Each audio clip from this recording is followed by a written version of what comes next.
I mean, so that government thing, there's sort of two boats, isn't there? There's those that have like set up the companies as legitimate as possible, and then there's like self-employed. So like the self-employed will have, like a lot of self-employed people won't declare the taxes, which no one could have ever seen this coming. But a lot of, like, when you run a business, you don't want to pay tax, do you? So they're not profit, like, but in the eyes of the taxman, they're not profitable. So what's happened is, with that stuff coming out yesterday, is a lot of companies, a lot of people won't be getting a lot of money from it because they've not been profitable for the last 3 years, because it just didn't quite get as far as their accountant. But again, like, because I've set up a limited company and I've got members of staff and I've got premises in my name, like everything's as by the book as it can be. So I'll get a £10,000 cash grant from the government, and I can put Leanne on a furloughed worker so that the government will pay that as well. Right. I can't do anything about my wage because obviously I can't put myself on leave, because you've still got to, like, if you're a sole director of a business, you've got to obviously keep working. So I don't get any physical benefits from it, but the business gets to keep going. I can keep working and just keep taking money out as I have been, and obviously just pay myself a wage. So as long as you've got business with a bit of cash flow, like you've got enough cash flow to tie you over this dark times, the government will give you that money back. Is it a loan then? No, it's a grant, so you get £10,000. That's sick.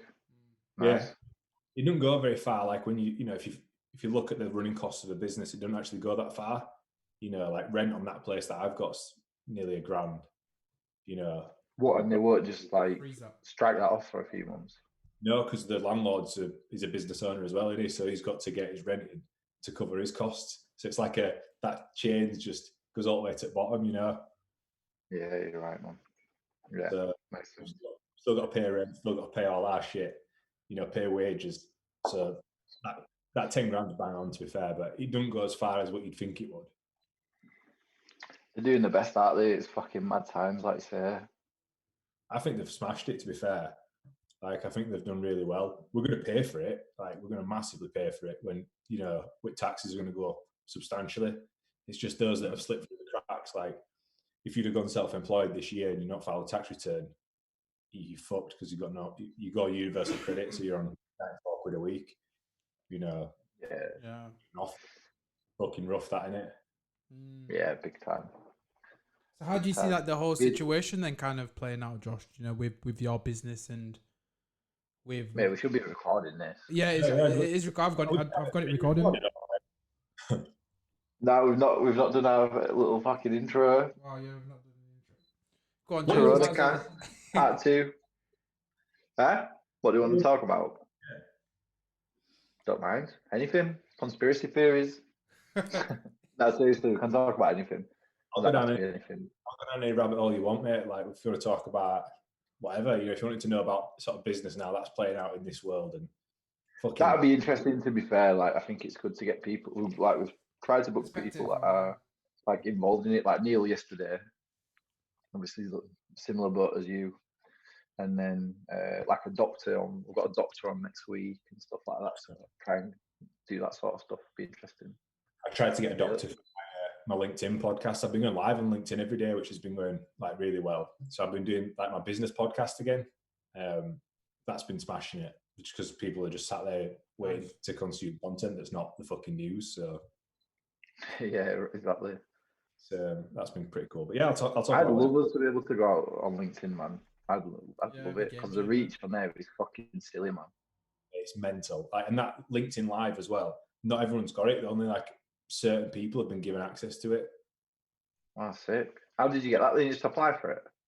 Yeah, well, I applied for it and got denied, but one of my clients has got approved for it. So it's basically like key players in whatever industry have been given access to it. So one of my clients is like the head, like he's the industry leader in the commercial water market, which isn't very sexy, but it's a fucking niche, innit? So like he's the head of the commercial water market. He got given access to it, so we'd already been doing his podcast for him, and as soon as that came available, we're like, right, we'll go live on LinkedIn with it.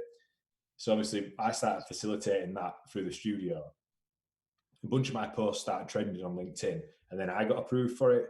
So now I can go live on LinkedIn, and it sends a notification out to all your followers and connections, and you just get prime time on that platform. It's That's pretty awesome, sick, to be fair. man. For free as well. Sick, man. Yeah, free. Yeah. Yeah, no. That is sick. LinkedIn's a one. Like if you can get it right, the fucking reach is ridiculous because people are actually super engaged on there, aren't they? And it's not People like are quite busy actually. overexploited Like at all, you get man. some busy fuckers on there, but it's good as well. At least they're engaged. People have said to me, like, how have you managed to sort of grow your business and how have you done this? Like, fucking hell, when we first started, like, when we did our first podcast, I'd only just started, really. And I was like, fucking LinkedIn, like, every other videographer and every other social media person's like trying to be an influencer on Facebook and Instagram. I'm like, fucking put that shit to one side. Let's go full B2B. Let's go on LinkedIn because that's where money is. Like, You're right, man. Smart. Well, you seem to have picked up some big work, man, towards the end when this Corona was kicking in. I saw you doing some work with Man United, man. Yeah, mate, it's been mental. Like, go on, tell us a bit about that. What's that involved? Are you recorded? Yeah, I'm recorded, man. Well, I was thinking, fucking press record. We've been recording from the start. Like, we just didn't do an intro. Oh, shit. All right, fair enough. Yeah, go on then. Sorry. Yeah, so Man United. So again, like on the topic of LinkedIn, like I put all my content on there, and because it's like slightly disruptive and it's not quite corporate, because everyone's like pretty toes the line on LinkedIn, like they don't want the bosses or anybody to see it, so they all sort of play it safe. And like I've got no one to answer to, so I just put any old shite on there. So put all my sporting stuff on, put all the MMA stuff on, every piece of content, and then some guy had been watching me from a big marketing agency down south and watching what we've been putting out. And he literally just said, I've seen your content. We've got this job coming up for Badminton England for the Badminton All England World Championship. Would you be able to deliver on this piece of work? Is it something you're interested in? And I'm like, well, yeah. And this was like on a Friday. He's like, well, we want you to do it. And on Monday, we'd signed the agreement and they'd paid the deposit, and it was like one of the biggest pieces of work we've done. And from that, because it's the biggest badminton tournament in the world, which I didn't like. Who knows that? Like, no one watches fucking badminton, do they? No. So we did the first few jobs and went to some different sites, met some different people, like Olympic gold medalists. We went down to France for the European Championship and met like some really high profile individuals. And then they went, oh, Dan James from Man United is a massive badminton fan and we need a piece of content with him. And I was like, I had to Google him because I don't even follow football. I don't even know who he is. So it was so wasted on me. But yeah, we got to go to Manchester United's training ground and interview him. So like that. And it was like everything sort of came together. Like I'd been grafting my nuts off trying to learn as much as I can about videography and video production and lighting and everything you need to know to be technically good. And that I did that shoot, and it's probably like the best like shot I've ever done. It was just everything were right about it. The composition of the shot looked amazing. It just looked like high end, top quality, and like that's on our show reel now. So yeah, and then we went on to the actual championships, and we filmed for a week. So we basically made a nightly show. So every night we did like a roundup show, and we filmed it, edited it, and delivered it that night. And the viewers that they got on it were just unreal. I think in one at nights we'd sent it live at like 1 a.m. for the Far East audience, because there's a lot of like people in Indonesia and all them sorts of places that watch it. And by the time we'd woken up at like 8 a.m., it had over 100,000 views on YouTube. It was just mental. So yeah, we've had some good gigs. Crazy. I didn't know badminton was that popular. I didn't realize there was any money in it either, but it turns out there is. Like for everybody, like for alt marketing, for all, and because it were coming so close to Corona as well, like everything else had stopped. Like football had stopped, rugby had stopped, everything stopped. Apart from this, were the only competition left. So I think even Sky like picked it up as well because they had to show something. Jeez, desperate times. Isn't it, man? Oh, that's crazy. That's crazy. But you built up towards it though. People can like watch your stuff now or find your channel now and think like it just happened like overnight, really, couldn't they? Like And we both, me and Julie, know that it's not really been like that. But if someone just finds your channel now, they might be like, "Oh, it's all right for Josh. He's just filming fucking. I don't even know. What's he called? Daniel James. Dan James, yeah. Yeah. Out of nowhere, Yeah. they might think, "Oh, it's just out of the blue." Yeah, I mean, you know what it's like. Even like that, it looks amazing, but it doesn't reflect the truth, of like what it's actually like to run a business or be in the industry. It looks amazing, like aesthetically, you're like, oh, smashing it, you film with Dan James and that. But you've got so much of the stuff going on in the background, like when trying to run a business, staff, everything, and it's so like lean as well. There's only a few of us. It's super early days. Like it's so volatile, and especially now with this climate, it's tough. It's gonna get harder as well, isn't it? Let's be honest. That's it. We were saying with Neil yesterday, it'll either be people will come out of it and have tons of money to spend, or they'll be super conservative after. I think that people will come out. I think they'll come out with loads of money to spend, but it's who's left. That's the thing. So many companies have gone bust, and just like the knee-jerk reaction that Monday, So we obviously went into lockdown this Monday just gone. The Monday before is when it really hit us. So we had about 7 or 8 grand's worth of work cancelled. People just knee-jerked straight away. They were like, oh shit, we need to stop all marketing. We need to stop everything. And I'm like, oh God. And then people started getting laid off. And then the day after, Carphone Warehouse shut every, storefront in the country and let everyone go. Branson's asking for a bailout from government. Everyone's like just seeing these big corporates and getting on like thinking, right, it's all going to end. We better sack everyone. And now we're like, what's that? So I just kind of like sat tight. I wanted to see what the government had to say before I made any sort of rash decisions. And sure enough, the government's come through to support support businesses. But I think that the knee-jerk reaction's just gone all the way through. And now it's going to be a case of who can weather the storm. Who's built a successful business until now, where they've got a cash reserve for a rainy day, or if they've been living month to month. And it's that thing in it as well. Like it's really popular to be an entrepreneur. At least it was until a week ago. Everyone wanted to be a business owner. Everybody wanted to have that entrepreneur lifestyle. Now it'll prove like who actually wants it, who can do it, if they can come out of the side with the business still. And I'm not sat here saying that I'll come out of the side, but it'll ring true who actually got who's got it in them to put the graft in now while there's just no one watching, and make sure they've got something to come out of the side with. Yeah, that's it, man. That's how important is it to be working in this time now, like doing something to get yourself out there. We're saying with Neil, like if you could waste all this, so let's say it's 3 months, right? Probably going to be 3 months. Yeah, you could fucking wait. You could piss it away, couldn't you?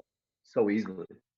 I mean, I think it's a bit of a blessing, like not a blessing. Obviously, it's awful what's going on, but I've not had this much free time. Like I've not had this much time to concentrate on shit. Like I've like this. So since coming, I've never worked from home before, and I came home on Monday. I set up a little office in the back bedroom, set up a studio, and I've worked from like 8 till 5 every day. I just got off a call when I got on with you, so like we're already 6:15 on a Friday night, and I've got papers all around me. Like I'm absolutely capitalizing on this time to just sit and graft. Put business plans into place, put some structure into place on stuff that got neglected, and formulate a plan for when we come out the other side. And like not even just business related. I think those that have ever wanted to learn a language, learn how to create videos, whatever it might be, you've got nothing but time now. So if you're just tossing it off on Fortnite for 3 months, then at the end of it, you're just going to complain because you might get sacked at the end of it, or you ain't got a job. You've got no one to blame but yourself. Like you've got all this time now. Just like grow, learn. Yeah, Neil was like hammering that point yesterday. I've not seen that full podcast yet. I saw initial part of it, but because we were on Instagram Live, I had other stuff to do. And is it still available? So you know what, we recorded with him last night as well. So like the first part of this little lockdown series. So we recorded yesterday. We just thought, well, we're going to be sat at home. It's actually kind of not easy at a podcast because of fucking internet, but it's easier in a way that we can just bang your laptop on, message loads of people on Insta like, well, you're not doing that.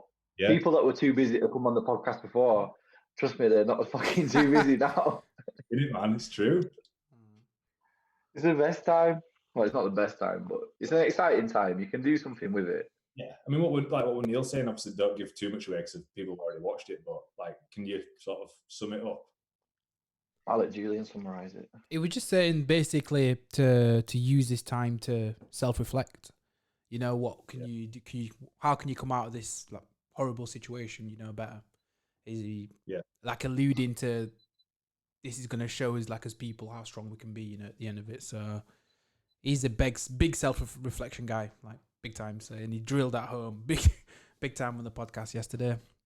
But what have you been doing, Josh? Are you still working out? I know you do like a lot of MMA, jiu-jitsu stuff. Have you still doing home workouts, or has that been capped out for now? I haven't done anything yet, to be honest. I think like I'd not trained jiu-jitsu for a few weeks because I was down on that job down south, and then I've come home. And it's funny, like this week, everyone's become a fucking Strava expert. Like, everyone's running around. Like, bin workouts. Posting the shit all over Facebook. Like it's, we've been shut down for 4 days. Like, why is everyone now decided they want to be a runner? Like, I've not trained this week yet. I'm going to start training. Like, I'm not working this weekend, so I will do a home workout. Both my sisters are intensive care nurses at Pinderfields, and like, it's fucking serious. I've not left the house. I don't intend to leave the house, not even for a run. And obviously, like, I live in the middle of nowhere. Like, I'm not going to come across anyone, but it's not even worth the risk yet. Like, I've got a fairly decent sized back garden. I can work out back there. I just think like people need to take this shit really seriously. Like, I don't think it's hit home with many people as much as it should have. And last night, everyone like clapping on the doorsteps and crying and that. It's really nice, but just fucking stay at home. Like if you're that guy that were clapping in your garden and crying for NHS, and you're up at fucking Tesco's Express buying your Nutella and pork scratchings today, you're a prick. You should just fucking stay at home. You don't need that shit. It's like essential for a reason. It proper stresses me out, man, because like people are risking their lives for this shit, and everyone just wants to be a fucking hero on Facebook, like clapping for NHS, reckoning they've done the bit. Do your bit properly and just keep your mouth shut. Well, that's what kind of Neil as well alluded to yesterday. Like we were saying. Well, James, you were saying that people like at the checkouts were never appreciated before. But now it's a high risk job. Like people kind of jump on that bandwagon of let's all clap for 1 second, but where's the appreciation being kind of throughout that whole fucking time? Your actions speak louder than your words, don't they? And I think like in any sort of community now, like this is a time for like leaders will thrive, and then other people like the cowards will show the true colours, and that especially in the business world, like we've seen that already. Like the leadership's gone from some companies, and they've just absolutely sold out and made people redundant, let people go. Whereas those that are actually trying to graft and do the bit, they're not asking for recognition. They're just actually like sticking it out and trying to support the people around them. And it's the same for like the community thing now. It's amazing what NHS is doing. Like without a doubt. Same for the government. They're all putting a shift in. Boris has got coronavirus now. Like they're all putting themselves at risk. Like you said, shop workers. That has never been. No one ever cared about that before. And like that's one of the first things I thought was them poor bastards. Like I saw a video of the Tesco's in Batley a week on Sunday. On Sunday, when they basically said, just stay indoors if you don't need to. And there were people queuing around the car park, and there were no consideration for distance at that point. Everyone was just like ramming into this Tesco's when it opened at 10 o'clock. And I just thought, that's just like, even being in that crowd would be awful, but what about the poor person that's like sat behind the counter or stacking the shelves, and there's people like clambering past and that. It's just awful, It's a weird time. That's it. It feels like, I don't know, the education around the whole thing, like people have got different ideas of how serious this is. There are people that are taking it serious, and then there are just people that don't. It's like it's one thing saying it's people, I guess, like you're telling people what to do, but when people get selfish and like they are stockpiling food and they're stockpiling goods, that's panic, and like you don't want panic at any point, in any situation. Like when I were on ship, like we've had emergency situations, fires, floods, whatever. When people start panicking, people start fucking up, and that's when people get injured and hurt. And it's the same for this. Like, there's no need to panic. Like it's pretty set in stone what you have to do, and they're pretty simple tasks, to keep safe. Just follow them, and you'll be all right. But people still can't compute that, and it's just strange. It's simple though, isn't it? Like, stay in your house. It's one of them times now you don't even know if you can. Even now, today, what day is it? Friday.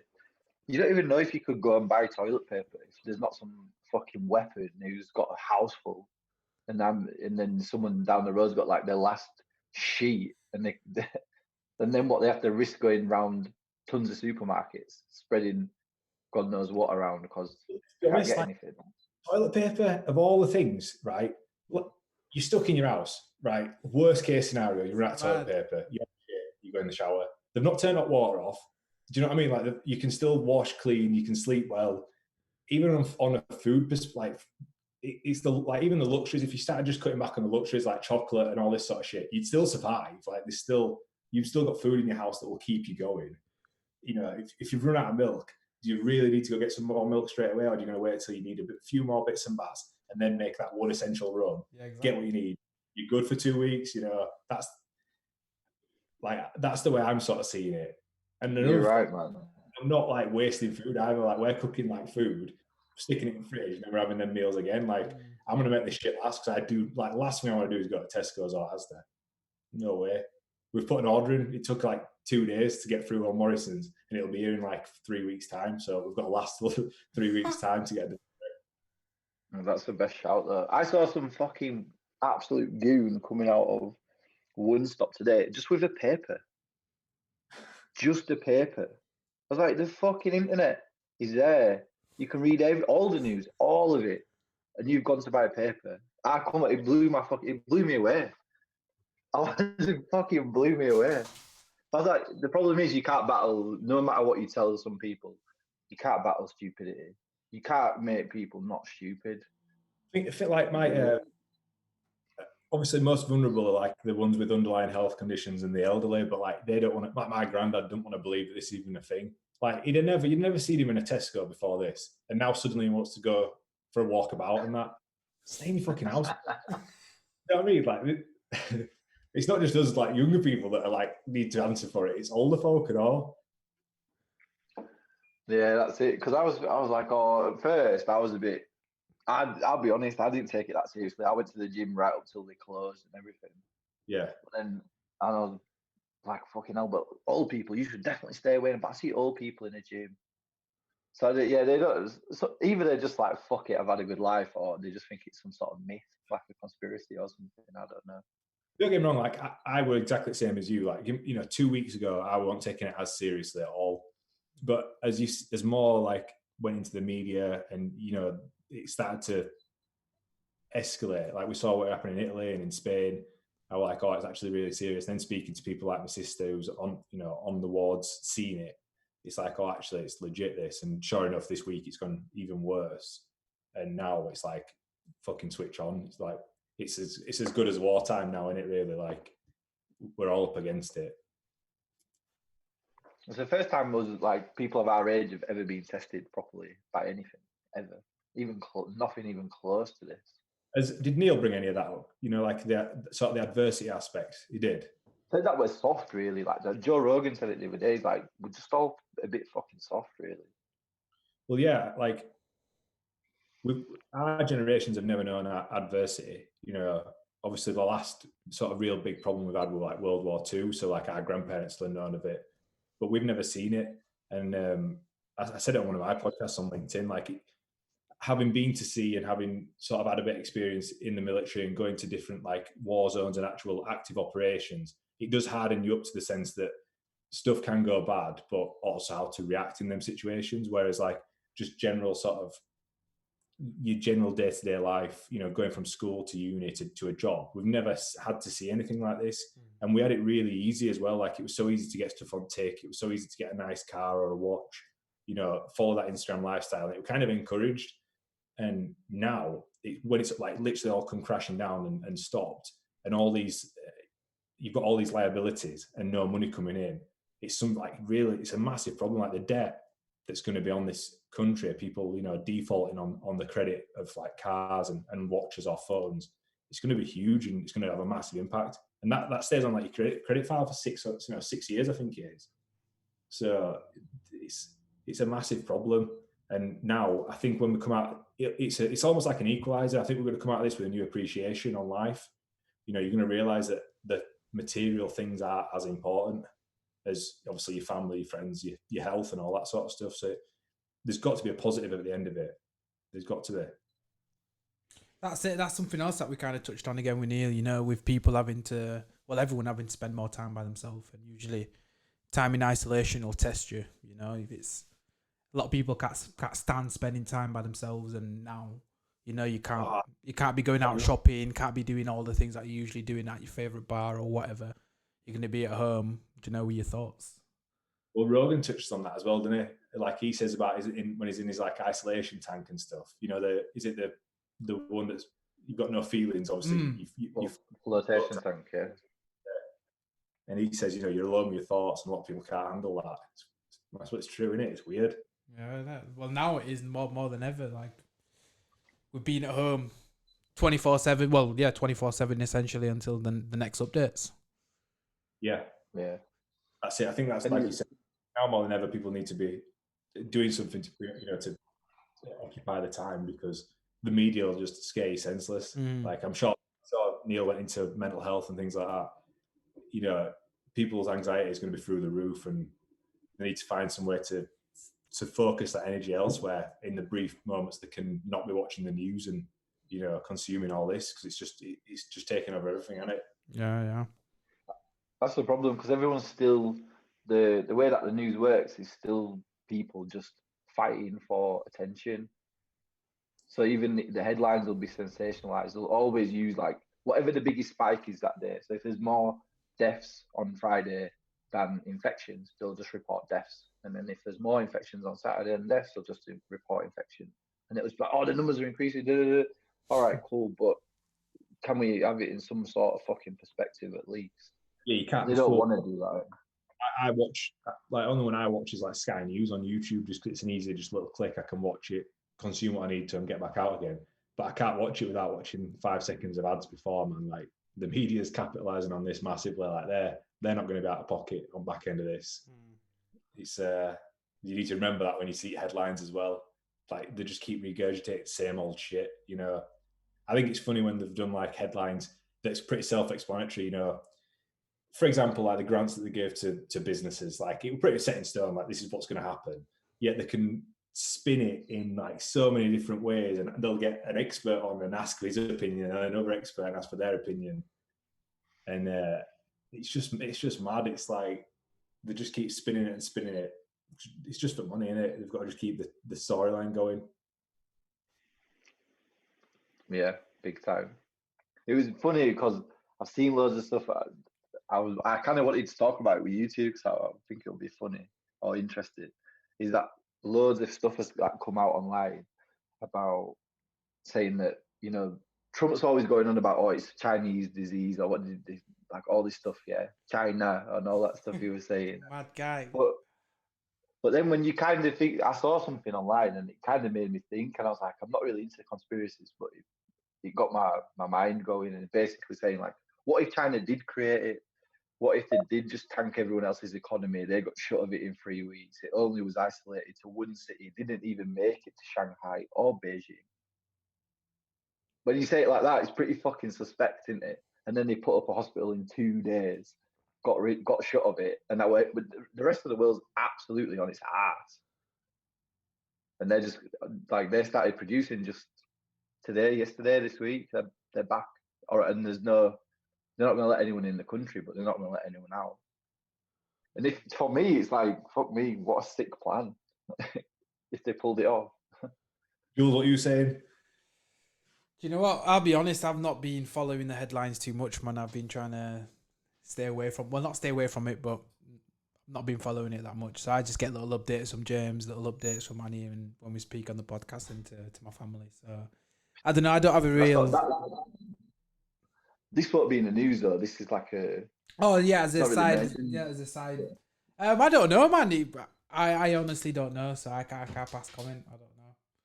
Is it like the very like loose sort of statements, aren't they? Like, it'd be good to see the sort of like facts and figures of it all, I guess, you know, because obviously they really like in China. This restrict the media so much. Like we don't know how true the comments and the facts that have come out of there are.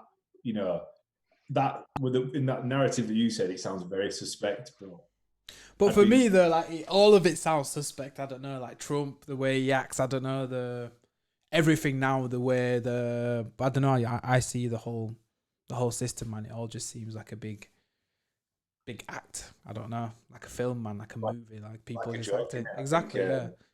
You need to tune into some old Simpsons episodes to find out how it ends because everything else, like that freaks me out. That it's true, isn't it? Like he said coronavirus, right? He actually said it in one of the episodes, Simpsons.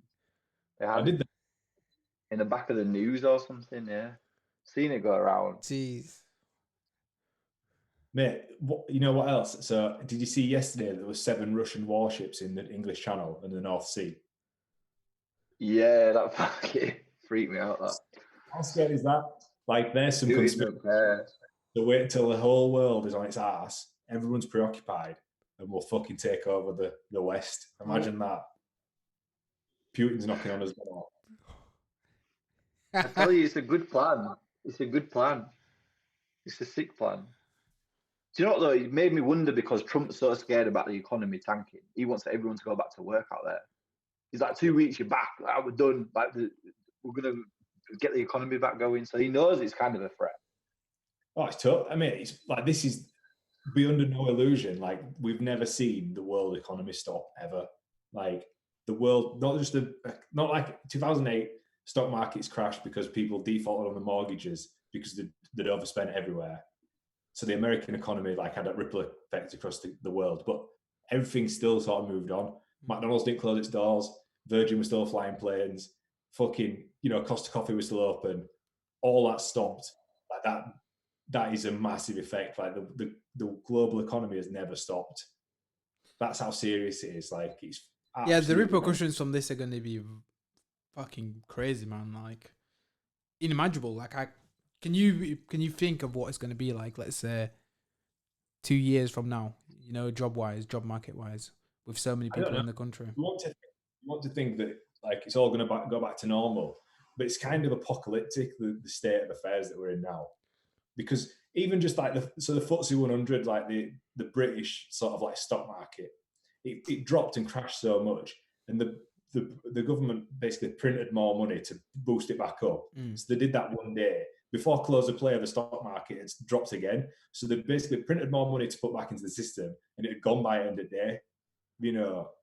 Same for the American stock market. Like it's just, you want to get Danny Mitchell on your podcast because he's like way down a rabbit hole on conspiracy. Like, so I've spoken to Danny, and he's like trading his cash for gold and silver and like buying a farm. Like he's ready to go like full underground. Cash ain't going to be worth shit. I need gold and silver. And I need to start my own little political party. Like Danny Mitchell's the one you want to be chatting to. You didn't get him. I'd let him be a leader of my tribe, man. Big time.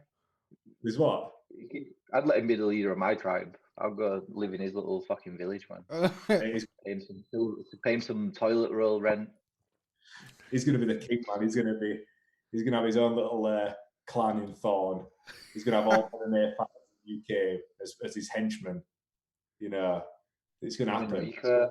Rico will be like the Hound. Oh, what's the other one? The Mountain. Yeah. Rico's like, he's only just got back into UK. Imagine that as well. His story's fucking mad. I messaged him today saying, fucking hell. What the fuck? I remember he was in studio before he left, and he's like, we were sort of talking about coronavirus then. I'm like, why the fuck would you go over there now? He's like, all right, be all right, fuck it. Any man. I'm like, oh, sound you, Rico.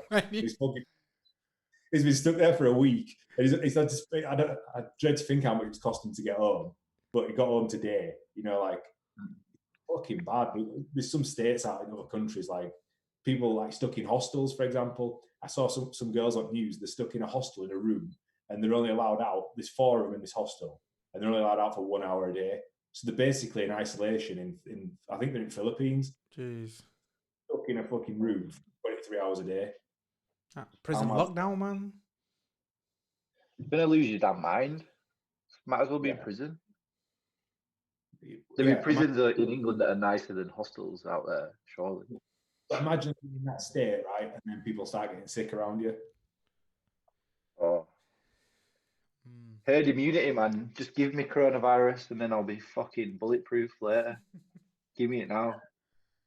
Honestly, give me some mild symptoms. Get on to Danny Mitchell, get him on your podcast this week. Man. All right, lockdown conspiracies with King Mitchell of the North, King of the North. That Game of fucking Thrones. There's a guy in Liverpool, an MMA fighter called Dean Garnett as well, and he is like massive on conspiracy theories. Like, if you want to have a proper conspiracy theory podcast, get him on, because he's like next level. Like, he's on it all. So he'll be going up the wall with this. Oh, well, we've got loads of time, man. So fucking line them up. I need to put a light on him here. Yeah. James, might as well hit Josh up with a couple of these questions that we've got. Do you have them, or do you want me to? I've got them open here. Can you remember? Let's see. Fucking internet. Imagine if the internet went down as well now.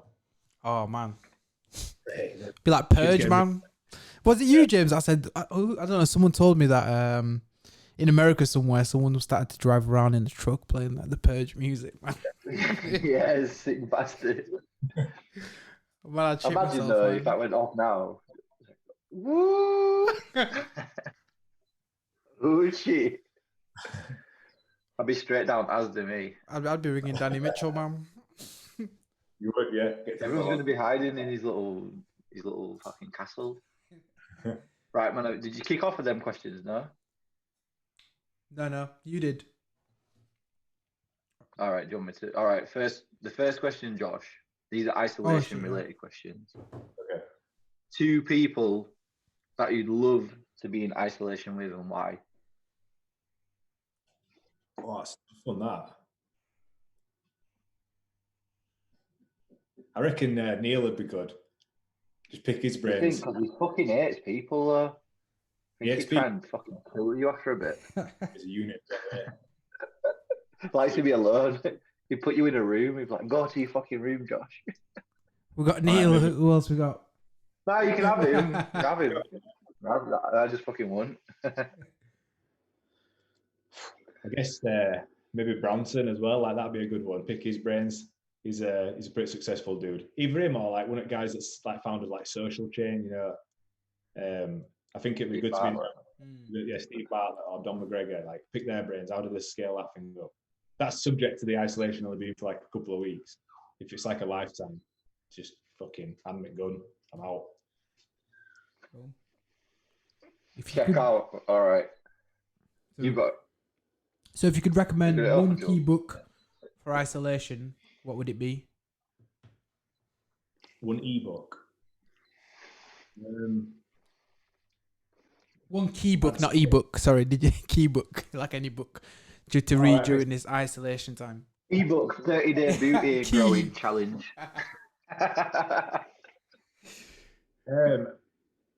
A Key Person of Influence by Daniel Priestley. It's basically how to become like an influential person in your niche. So it's like a business related book, but it's like really powerful. It kind of works across the board. But yeah, Key Person of Influence is class. Nice. The first thing you'll do when this is all over? I think just fucking crack on, man. Like, I'll be itching by the end of this to sort of get going. I think I'll be just happy to get back to work and back to normality. You know, it's only early days, but it's going to get harder, and I want to make sure we come out of this sort of stronger than we went into it. So yeah, just be happy to get back to work, back to the studio, and carry on creating.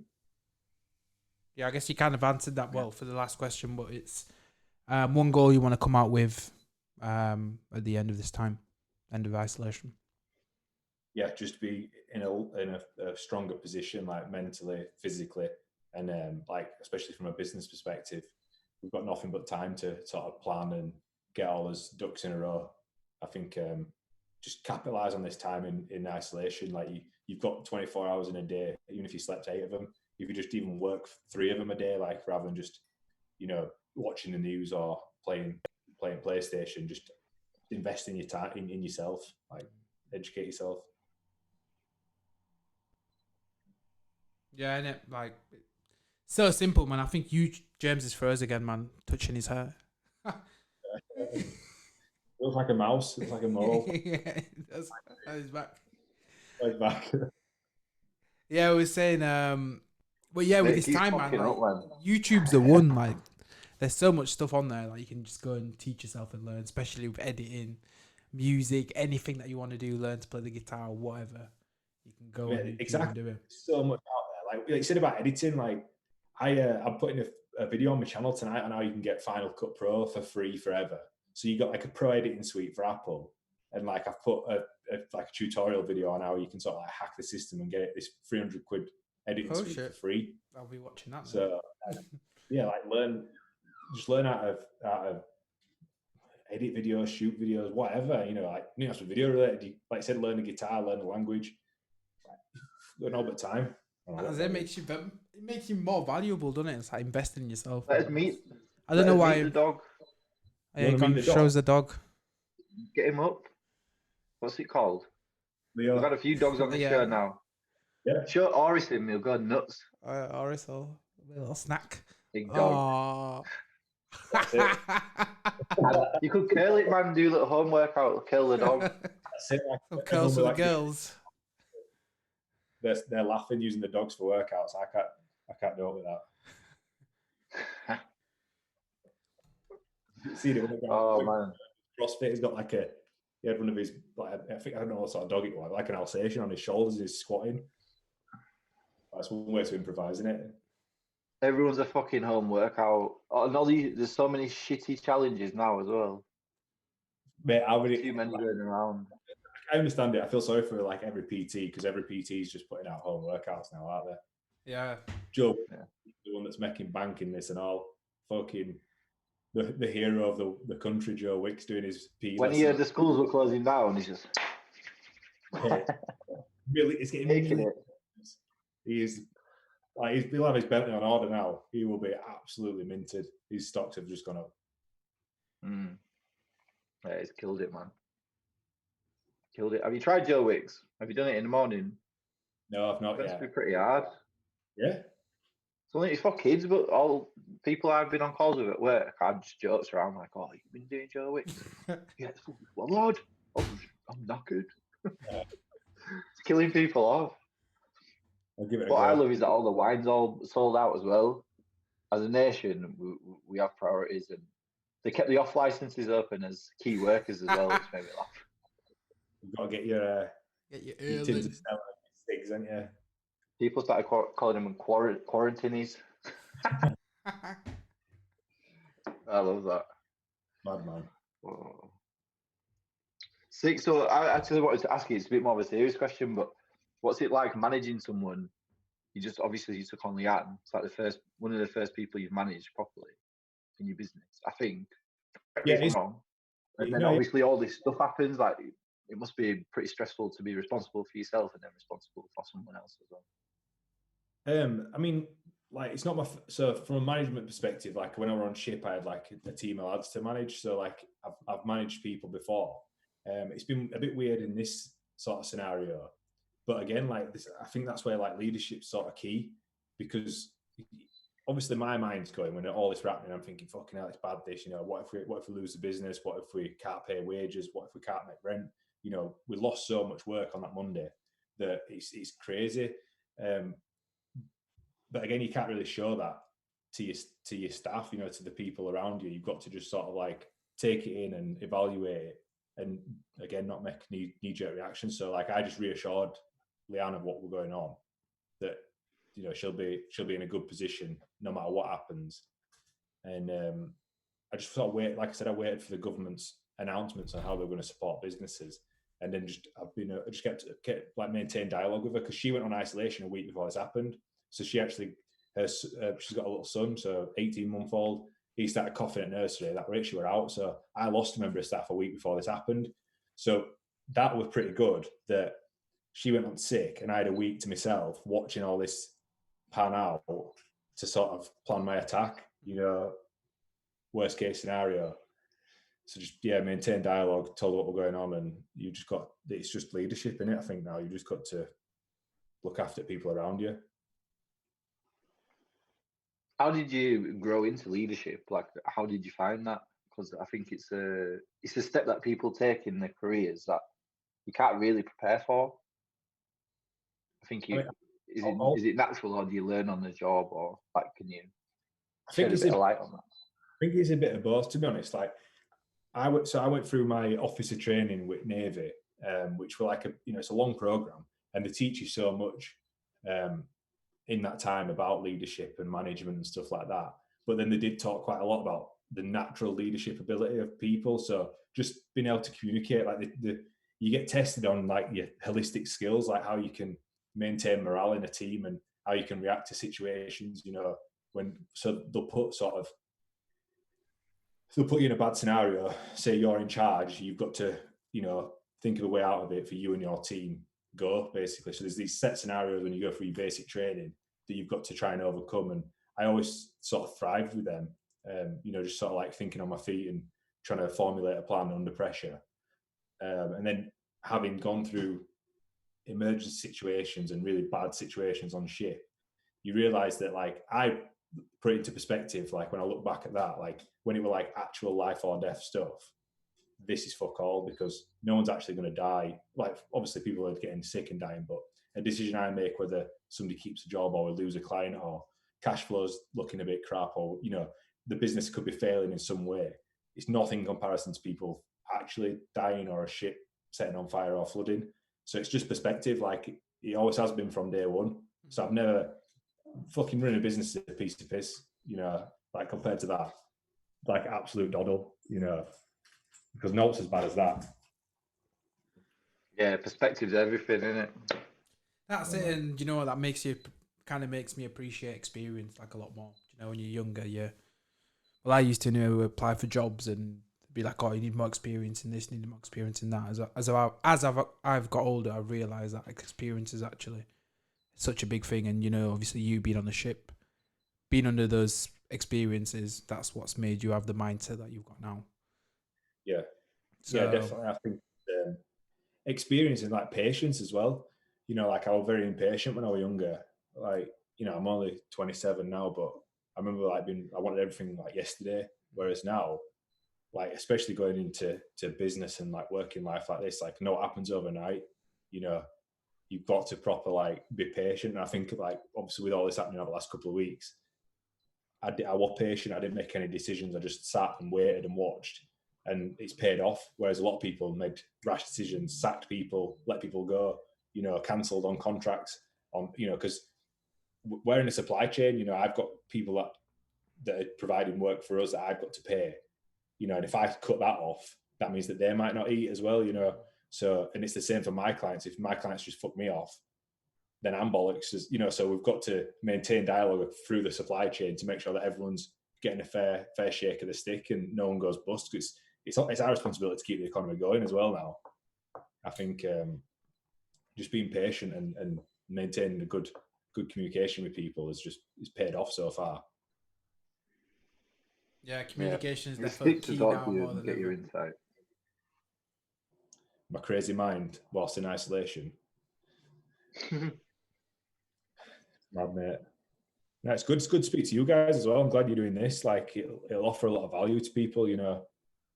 People need normality in this abnormal time. And I said that to some YouTubers that I know, like Beard Meets Food and that. I spoke to him and I said, look, seeing your videos pop up on a Sunday night and a Thursday night, they're just absolutely mental. You're just eating mad amounts of food, but they're normal.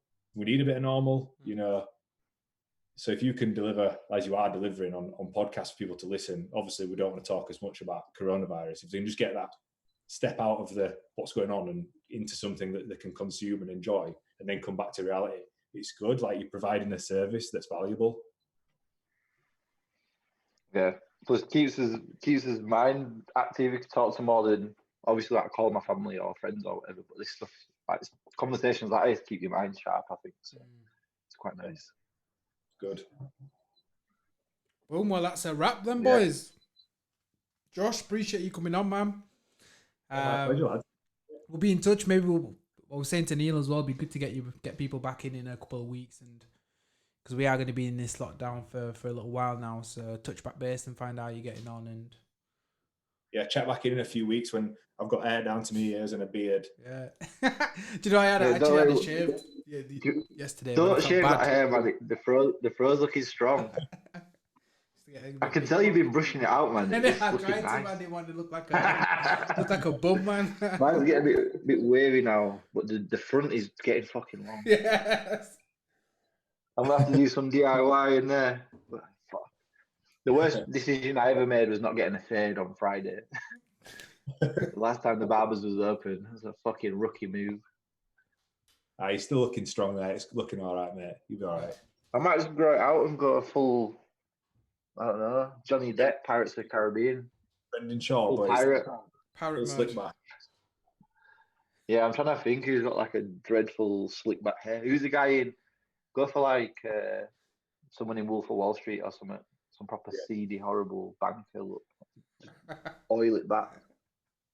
Right, boys. All right, boys. Anyway, have a good Friday night. Don't do Pleasure, anything man. too wild. Lads. Cheers.